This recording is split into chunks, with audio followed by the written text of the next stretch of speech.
श्रम सांस्कृतिक पार्टी राख्छौं हामी आफ्नो दलको नाम र यो दलको दुई चारवटा विशेषताहरू मैले अघि पनि भनिसके।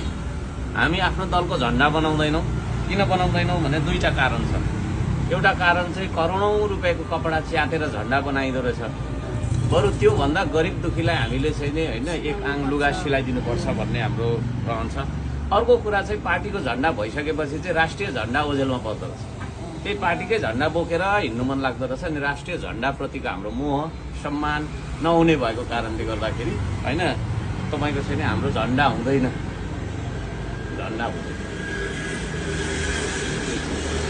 हामी हाम्रो सदस्यहरूलाई कार्यकर्ता भन्दैनौं, श्रमदाता भन्छौं।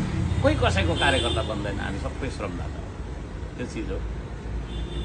हामी श्रम गर्छौं। माटो नछुनेलाई सदस्यता दिइदैन। काम नगर्ने सदस्यता दिइदैन। गफ गर्ने त अरू दलमा जाँदा हुन्छ। गफ गर्ने मान्छे अरू दलमा जाँदा हुन्छ। हाम्रोमा गफ गर्ने मान्छेलाई भ्याकेन्सी हुँदैन है। भाषण गर्नुलाई नेता बन्नु भनिदैन हामी हैन। काम गरेर देखाउनुलाई, जिम्मेवारी वहन गर्नुलाई, उसको चाहिँ नैतिक आचरणदेखि लिएर इमानदारी सम्पूर्ण कुरालाई हेरेर हामी नेता चुन्छौं। अहिले जोडिने क्रममा त जो पनि जोडिँदै जान्छ होला, तर पछि हामी फिल्टर गर्दै गर्दै सबै फालिदिइहाल्छौँ।